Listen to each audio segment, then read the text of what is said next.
Quand vous parlez d'extinction massive, qu'est-ce que vous voulez dire? Il y a quelques années de cela, nous étions 6 milliards d'individus. Aujourd'hui, nous sommes 8 milliards. Je veux dire que nous n'avons cessé de croître. Qu'est-ce que l'extinction massive? Il existe un certain rythme naturel auquel les espèces disparaissent chaque jour. Donc il y a un taux. Ce taux a augmenté presque 1000 fois au cours des 100 dernières années. Même pendant que nous parlons depuis environ 1 heure, des milliers d'espèces sont disparues dans ce laps de temps. Je ne parle pas de la perte d'individus au sein de ces espèces. Je parle de la disparition totale d'espèces à jamais. C'est ce qui se passe et cela se produit à cause de raisons d'origine humaine, anthropogénique. Donc nous avons élevé la température moyenne de cette planète d'1,5 degré centigrade et la température augmente de plus en plus vite. La concentration de dioxyde de carbone dans l'atmosphère devrait naturellement être d'environ 280 ppm. Elle a grimpé jusqu'à environ 450 ppm maintenant. Et tout cela s'est produit uniquement au cours des 50 à 100 dernières années. J'ai parlé de la 6e phase d'extinction. Sur les 5 précédentes, 3 ont été causées par une abondance de dioxyde de carbone. C'est la même chose que nous observons aujourd'hui. Je dois en parler, parce que personne n'en parle. Idéalement, si nous étions une espèce consciente, cela aurait été partout dans les médias. C'est ce dont les organisations, les collèges, les écoles, les gouvernements et institutions internationales auraient dû faire de cela leur priorité absolue. Nous ne le faisons pas. Si vous lisez simplement le type de couverture forestière que nous perdons chaque jour, ce serait un choc terrible. Et une grande partie de cela est précisément due au fait que nous sommes passés de 6 à 8 milliards. Chaque nouvel ajout à notre espèce signifie en réalité un arrêt de mort pour au moins 10 000 membres d'autres espèces. Dès la naissance d'un enfant humain, plusieurs milliers d'autres organismes, animaux, plantes sont condamnés à mort. C'est là où nous en sommes. Et la température mondiale qui a augmenté d'1,5 degré ne va pas s'arrêter à 1,5 degré, ni même à 2, ou probablement même à 3. Elle pourrait augmenter de 4 ou 5 degrés centigrades et les résultats vont être catastrophiques. Et tout cela va se produire durant notre vie. Je parle des prochaines décennies. Donc, l'espèce humaine sera anéantie? Probablement pas. Probablement pas. Il en restera probablement quelques-uns. Quelques-uns resteront pour se lamenter. Je remarque que vous vous lamentez simultanément, que nous sommes trop nombreux, 8 milliards de personnes. Et en même temps, vous dites une extinction massive à l'horizon. Est-ce que nous nous plaignons de cela? C'est une conséquence naturelle et nous ne voyons pas cela. La Terre n'a tout simplement pas assez de ressources pour soutenir 8 milliards, 10 milliards ou 11 milliards d'entre nous. Vous voyez, combien la Terre peut-elle soutenir? Cela dépend de la qualité de vie que vous définissez pour vous-même. Vous voyez, nous n'existons pas simplement. Nous existons pour consommer, n'est-ce pas? C'est ce que fait l'être humain. Si vous regardez un chimpanzé, un cerf ou un lion, son empreinte de consommation n'a pas changé au cours des siècles ou des millénaires. Un singe d'aujourd'hui consomme autant, seulement autant qu'il y a quelques milliers d'années. Mais les êtres humains, aujourd'hui, l'existence d'un être humain signifie quelque chose de très différent pour la planète par rapport à il y a 5000 ans. Ce n'est pas que la Terre ne puisse pas soutenir 8 milliards d'êtres humains. Elle le peut, mais pas avec les niveaux de consommation actuels. au niveau de consommation actuel. Même pas une douzaine de terres ne suffisent, et c'est mathématique. Ce n'est pas subjectif. Ce n'est pas quelque chose que je dis ou que je crains. C'est de l'arithmétique pure. N'est-ce pas? N'importe qui peut faire les calculs. Ce n'est pas tout. Une telle mauvaise philosophie nous a été inculquée par notre système éducatif, nous faisant penser que le but de la vie est le bonheur et que le bonheur vient par la consommation. Ainsi, non seulement nous consommons, mais nous voulons consommer encore plus, et plus vous consommez plus, on vous considère prospère. Et plus respectable vous êtes, et si un pays consomme beaucoup, il est considéré comme un pays développé, n'est-ce pas? Le PIB est devenu le critère de développement. Donc toute cette puissance, beaucoup d'horreur à l'horizon. Alors, quel devrait être l'étalon de mesure du développement de la société humaine?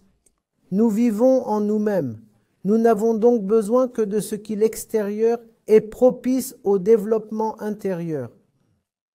Vous voyez? Nous n'avons donc pas besoin de climatiseurs? Vous avez besoin d'un climatiseur si vous pensez que sans lui, votre méditation serait entravée. Toutes les religions du monde prétendent connaître cette vérité. Elles prétendent connaître l'illumination comme l'hindouisme, l'islam, le christianisme, tous semblent savoir. Donc, sommes-nous en train de dire que les religions à travers le monde ont échoué à transmettre ce système de connaissances, ou cette prise de conscience, ou cette conscience? Voyez-vous, quand vous parlez de religion, qu'entendez-vous exactement? Combien de personnes lisent leurs livres religieux au nom de la religion? Ce que vous avez surtout, c'est la culture et la tradition. Combien de chrétiens sont des érudits de la Bible ou l'ont même lu au moins 2 fois? Combien d'hindous ont, en fait, vu un exemplaire du Rig Veda, oublié la lecture, oublié même le toucher? Combien de hindous ont réellement vu une copie du Rig Veda? Alors que voulez-vous dire par religion? La religion n'est simplement que oui-dire. La religion, c'est la vigne. La religion, ce sont les ragots et les rumeurs. La religion est quelque chose que vous avez vu vos parents et leurs parents faire. Alors, à quoi peut bien servir une telle religion? Ce n'est que colportage de rumeurs. Quelqu'un dit « Oh, la religion dit ceci, la religion dit cela, ou la religion dit-elle cela ?» Et pour couronner le tout, vous avez une classe de prêtres qui ont leurs propres intérêts personnels et cette classe existe dans toutes les religions. Ils vous présentent la religion de manière à satisfaire votre ego et leurs intérêts. Il n'y a donc pas de religion.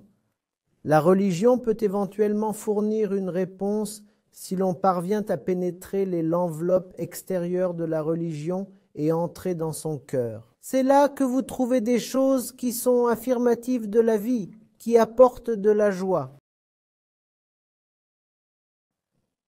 Mais personne n'y va. D'une certaine manière, êtes-vous en train de dire que la science a encouragé plus de matérialisme, plus de consommation, et nous menant sur le chemin de l'annihilation massive? La science est belle, la science est merveilleuse. En fait, les gens ne sont pas éduqués, même en science. Nous avons besoin de beaucoup plus de science. Vous voyez, le problème ne réside pas dans le fait que la science existe. En fait, la science doit être renforcée.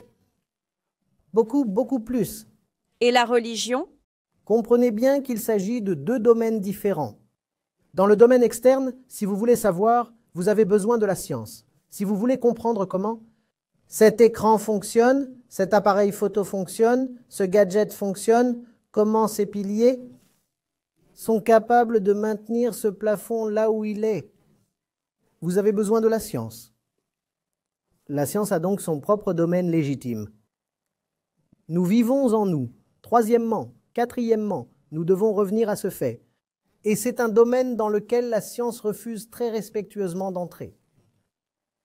La science ne va pas dans l'état du sujet.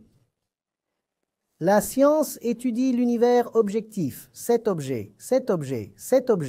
Le sujet, c'est-à-dire moi. et quelque chose que la science refuse respectueusement de toucher. C'est là que commence la spiritualité, lorsque vous voulez demander « Qui suis-je » ? Qui est celui qui regarde la science ? Qui est celui qui veut récolter les fruits et les récompenses de la science? La science est donc une grande chose entre mes mains, et ce que je ferai de la science dépend de mon état intérieur. Si vous permettez à un fou de détenir les clés d'un arsenal nucléaire, vous savez ce que vous obtiendrez, et c'est une condition de l'humanité. Beaucoup de potential destructors, beaucoup de pouvoir dans le monde extérieur, sans aucune sagesse, pour savoir quoi faire de ce pouvoir. Donc, comme cela serait évident, nous utilisons ce pouvoir pour nous anéantir, et toutes les autres espèces avec nous. Donc, la science et la religion, comme vous l'avez justement souligné, concernent deux aspects différents de l'humanité. Si telle est la réalité, je veux comprendre pourquoi Acharya Prashant se dit lui-même, ou comme vous êtes connu d'être un praticien de l'Advaita, qu'est-ce que cela signifie? En termes très simples, Advaita signifie que la dualité que tu expérimentes, celle qui te fait courir encore et encore vers le monde, te sera très peu utile. Advait est la non-dualité, n'est-ce pas? Donc même la non-dualité est définie, en gardant la dualité au centre, n'est-ce pas? Advait, non-dualité. Nous expérimentons tous la dualité. Donc il y a moi, je pense qu'il y a moi, et je pense qu'il y a cette banane, et cet or, et cette autre chose, et cette femme, et ça, et ça. Et il y a ces choses là-bas. Et l'instinct biologique naturel est de dire que si j'obtiens ces choses, alors mon agitation sera guérie. C'est la dualité. Advaita consiste à réaliser que le remède ne se trouve pas vraiment à l'extérieur. Votre relation avec le monde doit être fondée sur un autre terrain. Elle ne peut pas être fondée sur le terrain du désir.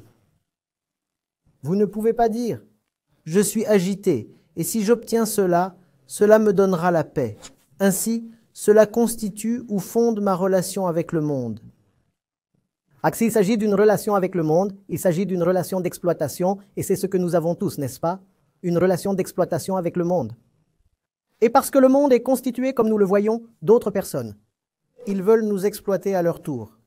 C'est ainsi que, mutuellement, cela devient un jeu de violence. Advaita.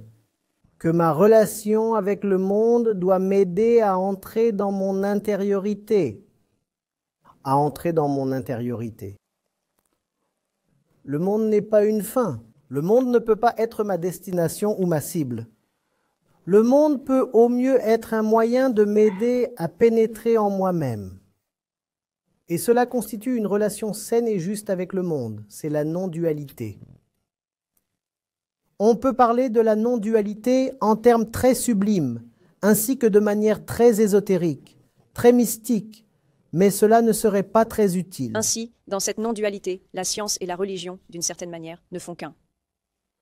C'est dans cette non-dualité que la science trouve son utilité. Maintenant, la science n'existe pas pour m'apaiser. La science existe pour m'aider à me réaliser. Vous voyez, c'est un téléphone portable, n'est-ce pas? C'est un produit de la technologie. Si je ne me connais pas moi-même, j'utiliserai ce téléphone portable à de mauvaises fins. Et qu'est-ce que j'entends par mauvais? Pas moralement, ni sur le plan juridique. Mauvais dans le sens où l'utilisation va me décimer. Je l'utiliserai pour simplement me réduire à un animal. Et c'est ce que la plupart d'entre nous font, les produits de la science. Et nous les utilisons de manière très autodestructrice. D'un autre côté, ce téléphone portable peut être utilisé de manière très très sublime, de manière à élever la conscience. Vous décrochez le téléphone et il y a l'Internet. Toute la richesse de la sagesse est disponible sur Internet. On pourrait donc utiliser le téléphone portable pour cela aussi, mais ce n'est pas ce que nous faisons. Quand on est clair à l'intérieur, quand il y a la non-dualité à l'intérieur, on sait alors quoi faire de la science.